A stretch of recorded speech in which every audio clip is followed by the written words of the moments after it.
Hello students, मैं Alok Gupta A1 competitive classes में आपका स्वागत करता हूं। आज मैं आप लोगों के सामने एक स्लोगन के साथ आया हूं जो है united we stand and divided we fall. So let us unite, we need to unite and speak up for SSC and railway students. Okay, आप सभी लोगों को अपनी आवाज उठानी है। हम सभी लोग 20 मिलियन लोग हैं, यानी 2 करोड़ लोग हैं। अगर अपनी आवाज उठाएंगे तो ये आवाज बहुत दूर तक जाएगी। ठीक है, आज मैं आप लोगों के सामने कुछ इश्यूज लेकर के आया हूं, कुछ पॉइंट्स है मेरे।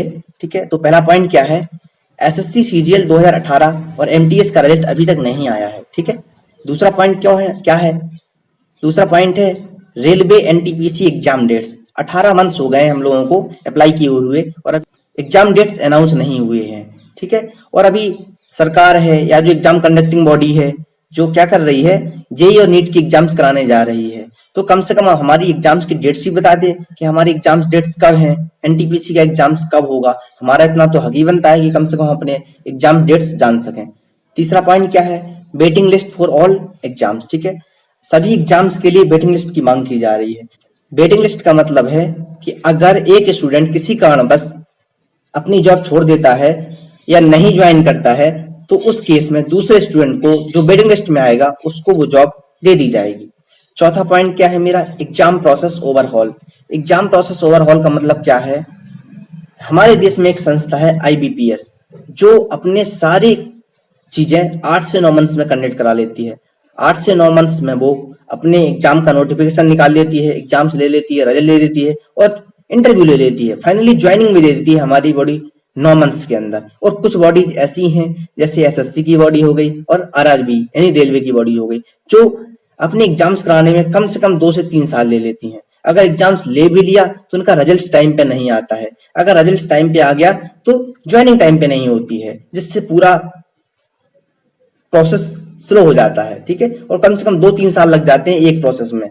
अगर एक स्टूडेंट का सिलेक्शन एक बार में नहीं होता है किसी कारणवश तो फिर उसको कम से कम 4 से 5 साल इंतजार करना पड़ जाता है। तो थोड़ा सा इस प्रोसेस में स्पीड अप लाया जाए। ठीक है, पांचवा पॉइंट क्या है मेरा, टाइमली ज्वाइनिंग।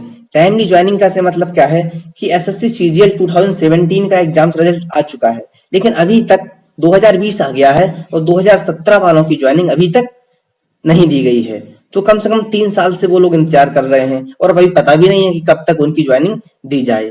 तो कम से कम इन सारी चीजों में मेरे चारों 5 जो पॉइंट्स हैं इन सभी में थोड़ा सा स्पीडी ग्रोथ होना चाहिए। ठीक है, तो मैं आप सभी लोगों से रिक्वेस्ट करूंगा कि वो लोग भी इस टॉपिक पर अपनी आवाज उठाएं। Let us speak up for. ठीक है, ये मैं आपको कंफर्म कर दूं कि ये कोई एंटी गवर्नमेंट मूवमेंट नहीं है, ये तो फॉर द गवर्नमेंट मूवमेंट है, फॉर द स्टूडेंट्स मूवमेंट है। अब फॉर द गवर्नमेंट मूवमेंट क्यों है, फॉर द गवर्नमेंट मूवमेंट इसलिए है क्योंकि सरकार ने या एग्जाम कंडक्टिंग बॉडी ने अगर वैकेंसियां निकाली थी तो इसका मतलब क्या था कि उनको एम्प्लॉइज की जरूरत थी, उनको कर्मचारी की जरूरत थी। ठीक है, क्योंकि अगर कर्मचारी मिनिस्ट्रीज में नहीं जाएंगे, उनको असिस्ट करने के लिए नहीं जाएंगे, ठीक है, तो क्या होगा, सरकार के काम भी नहीं चल पाएंगे सुचारू रूप से, तो उन लोगों को भी जरूरत होती है। तो ये तो फॉर द गवर्नमेंट मूवमेंट है। अगर एग्जाम्स होंगे, भर्तियां होंगी और लोग कर्मचारी जाएंगे, ठीक है, एम्प्लॉइज जाएंगे, तो कम से कम सभी काम सुचारू रूप से चल तो सकेंगे।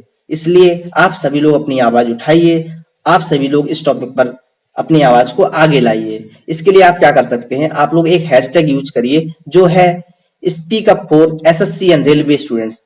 आप इस हैशटैग को यूज करके आप मुझे भी टैग कर सकते हैं, आप मेरे को ट्विटर हैंडल पे टैग कर सकते हैं, आप मेरे टेलीग्राम चैनल को ज्वाइन कर सकते हैं जो है A1 कॉम्पिटिटिव क्लासेस। ठीक है, आप उधर पे भी अपनी छोटी सी वीडियो क्लिप मुझे सेंड कर सकते हैं, मैं उसको अपने YouTube channel A1 competitive classes पर पब्लिश करूंगा, जिससे हमारी आवाज बहुत दूर तक जाए और हमारी आवाज कंसर्निंग मिनिस्टर्स और रिगार्डिंग कनेक्टिंग बॉडीज के पास पहुंचे, जिससे इन सभी चीजों में थोड़ा सा स्पीड अप किया जाए। ठीक है, थैंक यू, बाय बाय।